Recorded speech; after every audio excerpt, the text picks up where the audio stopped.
Hello friends, நம்ம இப்போ குழந்தை வேலப்பர் கோயிலில் இருக்கிறோம். அங்கே இருக்கக்கூடிய முருகரை பார்த்தோம். இப்போ பெரியவர் ஒருத்தரை பார்த்துட்ருக்குறோம். அவர் அந்த கோயிலை பற்றி சொல்லுவாங்க. சொல்லுங்கள் நாச்சி. பூம்பாறை கிராமத்தில் சும்மா பேசணும். குழந்தை வேலப்பர் 3000 ஆண்டுகள் பழமை வாய்ந்தவை. மக்கள் ஒரு சுற்றுலாத்தலத்தில் இந்த கோயில் அமைந்திருப்பதால் எல்லோருக்கும் அது தரிசனத்துக்குள்ள இடமாக அமைந்துவிட்டது. இது தசபாஷானங்கிற மொழியை கொண்டு போகர்ங்கிற முனிவர் இதை உருவாக்கியிருக்கிறார். இந்த கோயிலை உருவாக்கினவர் கேரள மன்னர் பூனையாற்று தொம்பரான்கிற மகாராஜா அந்த கோயிலை கட்டினதாக வரலாறு. அது இந்த வேலைகளை எல்லாம் முடித்துவிட்டு பழனி முருகனுக்கு சென்று பழனியில் முருகனை நமபாசானங்கிற மொழியிலான அதே போகர் செய்து அங்கே சமாதியாகியிருக்கிறார். இந்த முருகனை காண பல நாடு வெளிநாடுகளிலிருந்தும் உள்நாட்டிலிருந்தும் மக்கள் வருகிறார்கள். குழந்தையிடம் நாம் ஒரு கோரிக்கையை வைக்கும்போது எப்படி அது நம்மளிடம் கேட்குமோ அதை செய்து முடிக்குமோ, அதே போல அந்த மனநிலையோடு நம் பிரச்சனைகளை முருகனிடம் சொல்லும்போது அவர் அதை நிறைவேற்றுவதாக மக்கள் நம்பிக்கை.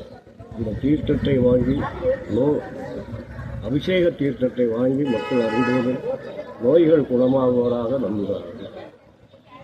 நல்ல அமைதியான இடம். இந்த ஊர் ஒரு அமைதிக்கு பேர் போன ஊர். இப்படிப்பட்ட ஒரு கிராமம் எங்கேயும் பார்த்துருக்க முடியாது. இங்கே இருக்கிறவங்க அந்த ஊரை பார்த்துட்டு அதிசயம்னு சொல்லிட்டு போகிறாங்க. அவங்களுடைய மனநிலை அவ்வளவு மென்மையாக தெரிந்துவிடாது. கருத்தோடு அவர்களுடைய மனதை லேசாக்கி விடுகிற கிராமம் இது. சரி, இது வந்து நமக்கு இன்னும் 2 விஷயம் நான் கேட்குறேன். இது வந்து போகர் பண்ணார் அப்படி தானே சில வந்து இதை வந்து பூஜை பண்ணுறது எல்லாமே அறநிலைத்துறையில இருந்து தான் பண்ணிட்டு இருக்காங்களா?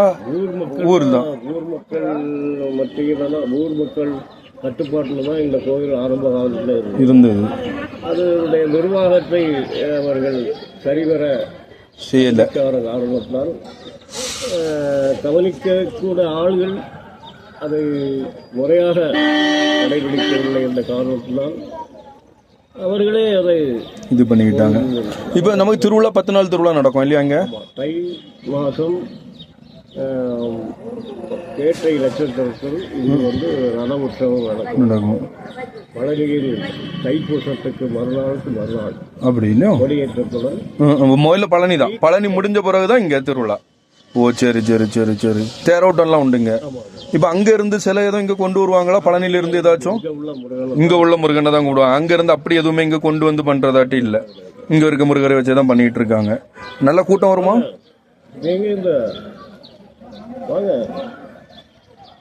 அது சரி. மற்றபடி நல்ல கூட்டம்லாம் வருமா இங்க கோயில்? கோயிலுக்கு வந்து உள்ளூர் கூட்டம், வெளியூர்ல இருந்து வெளியூருக்கு போயிருக்கவங்க அந்த நேரத்தில் வருவாங்க. தேங்காய்கள் அதிகமாக உடைப்பாங்க. தேங்காய்களை முழு தேங்காயெல்லாம் மஞ்சள் தடவி அந்த தேங்காயுடைய சக்கரத்தில் வந்து அதை எரிப்பாங்க இல்லையா? 4 மணிக்கு தான் தேர்வு. அப்படியா? ஓ, காலையில் ஆரம்பிச்சு ஒரு 2 மணி நேரம். அது சரி. அவ்வளோ நேரத்தில் இழுத்து இது பண்ணிடுவாங்க. பரவாயில்ல. Okay okay. ரொம்ப நன்றி ஐயா. நீங்கள் வந்து இந்த கோயிலை பற்றி நிறைய விஷயம் சொன்னீங்க. ரொம்ப நன்றி.